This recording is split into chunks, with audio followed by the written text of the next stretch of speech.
नमस्कार दोस्तों, scary story in Hindi में आप सबका स्वागत है।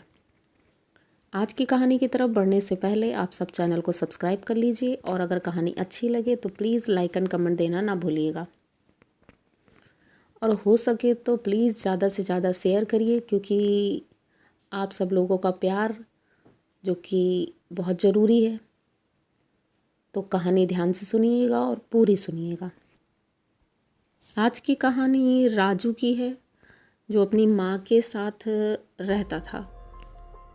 तो राजू बहुत गरीब था। उसकी माँ और वो दोनों, उनके पिताजी की बचपन में ही मृत्यु हो गई थी, तो उनकी माँ ने ही उनको पाल पोस के बड़ा किया था। तो वो दूसरों के घरों में काम करती थी, झाड़ू पोछा बर्तन और ये सारे काम करती थी। वो छोटा था, उसकी पढ़ाई भी नहीं अच्छे से हो पाई, लेकिन थोड़ी बहुत पढ़ाई की कि वो हिसाब किताब कर लेता था, बस मतलब भर का ही काम कर लेता था। तो धीरे धीरे उनकी आजीविका ऐसे ही चल रही थी। परेशान बहुत थे। एक दिन उनकी माँ की तबीयत ख़राब हुई, तो वो बेचारा बहुत परेशान हुआ। उसने बहुत कोशिश की कि माँ का इलाज कैसे करवाऊँ, कहाँ से करवाऊँ। तो उसने सोचा कि मैं कोई काम शुरू करता हूँ। कई लोगों से सलाह ली, सब कुछ किया कि कहीं से पैसे अरेंज हो जाएं, जिससे कि कुछ छोटा मोटा काम शुरू करें। नौकरी तो कोई अच्छी मिलने से रही, क्योंकि पढ़ाई लिखाई थी नहीं उसकी। तो परेशान तो वो रहता था बहुत ज़्यादा। एक दिन उसको एक सेठ जी मिले, तो उन्होंने कहा कि भाई ऐसा है कि हमारा कपड़ों की दुकान है, अगर चाहो तो कपड़े अपना सेल कर लिया करो। मतलब जैसे फेरी लगाना होता है तो फेरी लगा दिया करो, थोड़ा बहुत पैसा मिल जाएगा तुमको। तो अच्छा, उसने फेरी लगाना शुरू किया। तो एक दिन का वही 50-60 रुपए ऐसा बन जाता था, जो ऊपर का मिलता था उसको। तो कोई तनख्वाह बेसिक पे नहीं रखा था उसको, ऐसे ही रोज़ का 50-100 रुपये दे देते थे वो। लेकिन ये काम भी उसको सही नहीं लगा, क्योंकि ज़्यादा पैसे मिलते नहीं थे। जो इनकम होती थी वो मालिक ही ले लेता था। तो इस वजह से वो बहुत परेशान रहता था। उसने सोचा क्यों ना मैं अपना ही काम शुरू करूं। थोड़े से ही शुरू करूंगा, लेकिन वो अपना होगा। तो इसलिए उसकी माँ के पास एक पुराने कंगन रखे थे, बहुत पुराने सोने के। तो उनकी माँ ने वो बेच दिए, जिससे कि वो कंगन बेच करके थोड़े से कपड़े ले आया, साड़ियाँ और यही थोड़े बहुत कपड़े कि उनको सेल करेंगे हम।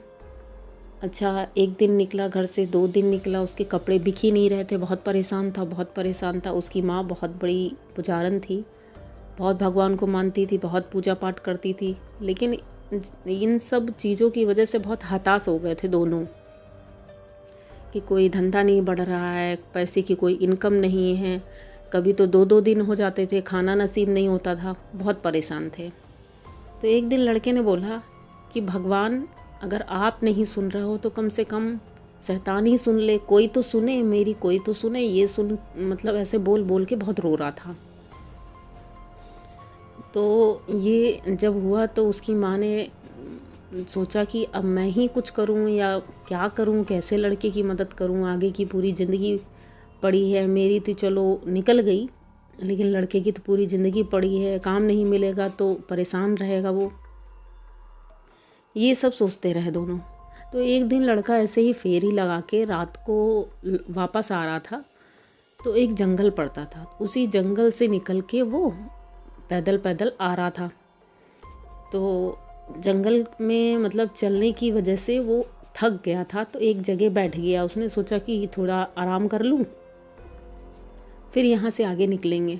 जब बैठा ही था, थोड़ी देर बाद उसके पास एक आदमी आता है, लंबा चौड़ा आदमी। मतलब वो आदमी कुछ सेठ जैसा लग रहा था, खूब लंबा चौड़ा, को धोती कुर्ता पहना हुआ, एक साफा लगाए हुए। उसके पास आता है। उसने बोला, क्यों भैया यहाँ क्यों बैठे हो? तो बोला कि राजू ने बोला कि दादा ऐसा है, मैं फेरी लगाता हूँ, लेकिन मेरी सेल हो ही नहीं रही है, मैं इतना परेशान हूँ। और रोने लगता है, अपनी पूरी परेशानी बताता है। कहता है मेरी एक बूढ़ी माँ है जो कि घर में है, बहुत परेशान है हम, 2-2 दिन का खाना भी नसीब नहीं होता है और हम बहुत परेशान हैं। तो उन्होंने कहा क्या सेल करते हो तुम? तो उन्होंने बताया भाई साड़ियाँ हैं हमारे पास। तो दादाजी बोले कि अरे साड़ियाँ हैं, साड़ियाँ तो मुझे चाहिए थी क्योंकि मेरे घर में महिलाएं हैं और मैं साड़ी लेने ही जा रहा था, लेकिन मार्केट बंद हो गई है, तो अगर तुम्हारे पास हैं तो मुझे दिखा दो। अब राजू तो बहुत खुश हुआ, उसने सोचा अरे वाह ये तो बहुत अच्छा हुआ। उसने सारी साड़ियाँ खोल के, वहाँ पर रोड लाइट जल रही थी तो वहीं पर किनारे उसने सारी साड़ियाँ खोल के उनको दिखाई। अब वो जो दादाजी थे उनको तो पसंद आ गई। उन्होंने कहा भैया ऐसा है कि आज तो ये सारी साड़ियाँ हमको दे दो क्योंकि हमारे घर में बहुत महिलाएं हैं, तो बहुत महिलाएं हैं जिनको कि ये मतलब पसंद आएंगी, तो उन सब के लिए मैं ये ले जाना चाहता हूँ और हमारे घर में शादी भी है तो अच्छा है सबके लिए, कपड़े मैं यहीं से ले जाता हूँ। तो अब उन्होंने सारी साड़ियाँ ले ली और सारी साड़ियों का दाम उसको तुरंत ही उन्होंने दे दिया। अब ये सोचिए उन सारी साड़ियों का दाम 10,000 रुपये हो रहा था। तो अब 10,000 रुपये उसको एक बार में मिल गए। अब उसे ये तो समझ ही नहीं आ रहा था कि आखिर ये चमत्कार कैसे हुआ, क्या हुआ। और वो दादाजी वहाँ से चले गए। अब ये जल्दी से उठता है, अपना चद्दर उठाता है, चद्दर उठा के झरिया के रख लेता है और जल्दी जल्दी अपने घर की तरफ बढ़ता है। घर पहुँचता है, उसकी माँ इंतज़ार कर रही थी, घर में खाना था नहीं, तो रास्ते से ही उसने कुछ खाने का सामान, दाल चावल आटा ये ले लिया उसने और घर पहुँच के अपनी माँ को सारे पैसे देता है। कहता माँ देखो आज ऐसा ऐसा हुआ मेरे साथ। तो माँ भी बहुत खुश होती है, कहती बेटा ऐसा है जो बाकी पैसे बचे हैं इनसे और माल ले आना तुम। तो वैसे ही वो रोज़ करने लगा और वो दादाजी उसको रोज़ वहीं मिल जाते थे। कभी थोड़ा सामान लेते थे, कभी ज़्यादा सामान लेते थे।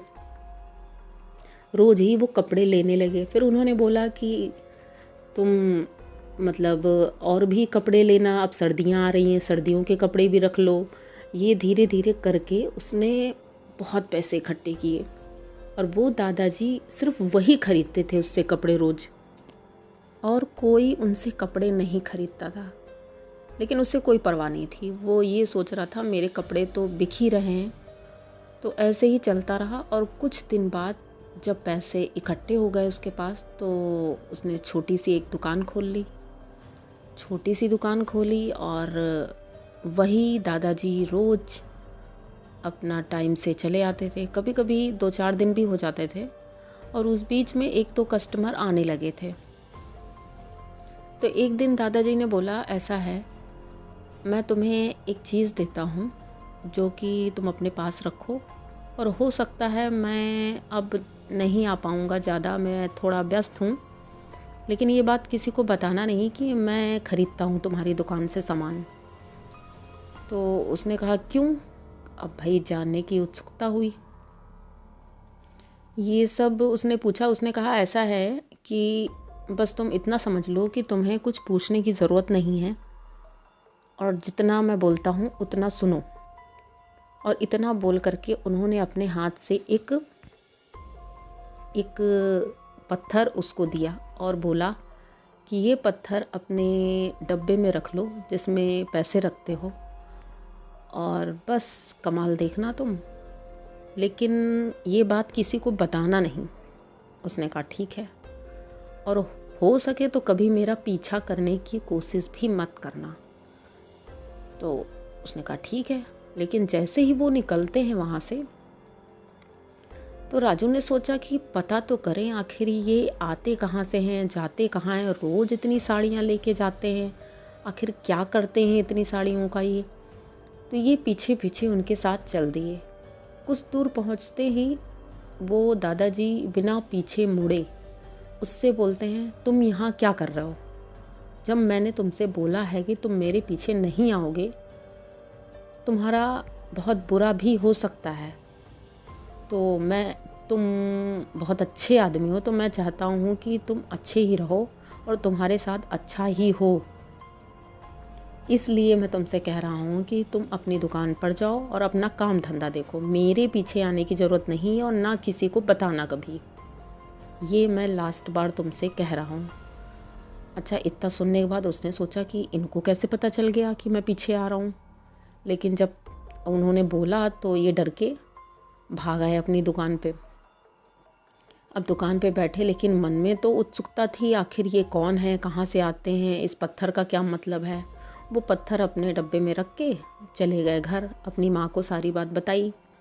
माँ ने कहा, बेटा जब उन्होंने बोला है तो मत बताना किसी को, लेकिन अब लड़के भी हैं, अब पैसा आ गया है, थोड़ा मूड भी, और अब तो दोस्तों के साथ घूमना फिरना भी शुरू कर दिया था। अच्छे खासे दोस्त बन गए, बड़े बड़े लोगों के साथ उठना बैठना भी हो गया, और धीरे धीरे इनकी दुकान बड़ी होती गई।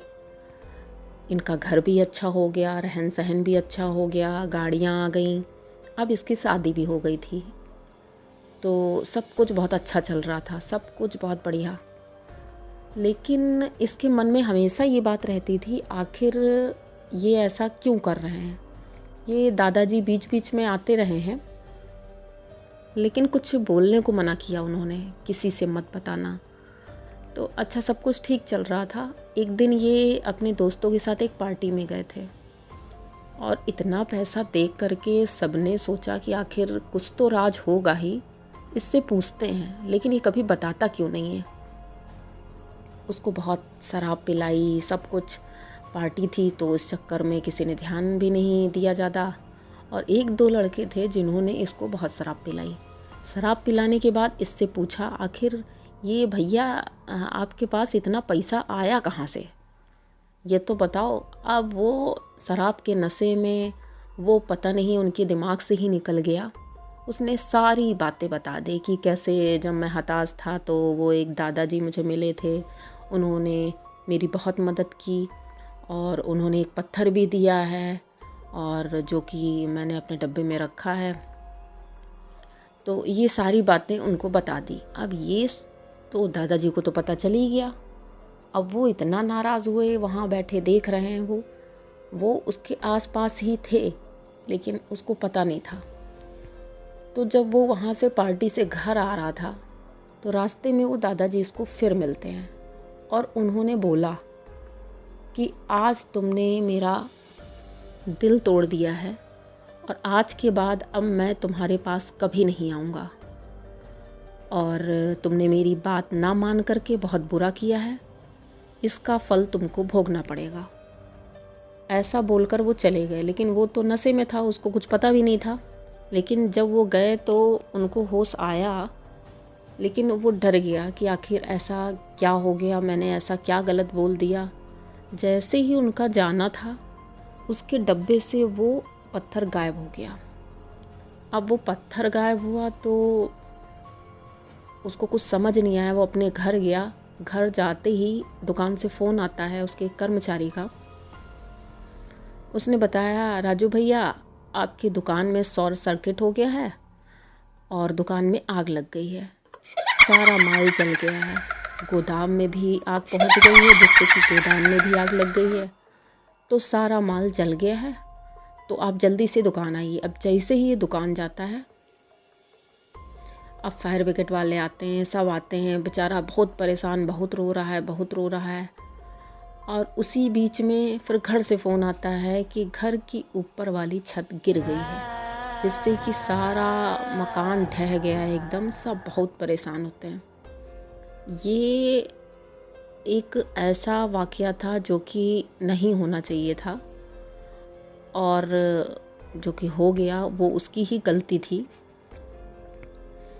लेकिन ये सब उसकी माँ ने सोचा कि आखिर मेरे बेटे ने कुछ तो गलती की, और बेटे की गलती की सज़ा सबको मिली। ये नहीं होना चाहिए था। उसको अपनी गलती का एहसास हुआ। उसने अपने बेटे से बोला कि बेटा तुमने कोई गलती की है। तब उसने बताया, हाँ माँ मैंने गलती की है, वो दादाजी ने मुझसे बोला था किसी को बताना नहीं, और मैंने बताया। जो कि उन्होंने महल तैयार करवाया था, और उन्हीं की वजह से ये ढह गया सारा। आज फिर मैं कंगाल हो गया हूँ। तो ये सब सोच के बहुत परेशान, मतलब ये सोचिए कि इतना सब होने के बाद सब बेकार हो गया। तो ये कहानी आपको कैसी लगी? अगर अच्छी लगी हो तो प्लीज़ चैनल को सब्सक्राइब कर लीजिएगा, और ज़्यादा अच्छी लगी हो तो प्लीज़ शेयर कर दीजिएगा, और लाइक एंड कमेंट देना ना भूलिएगा। Thank you.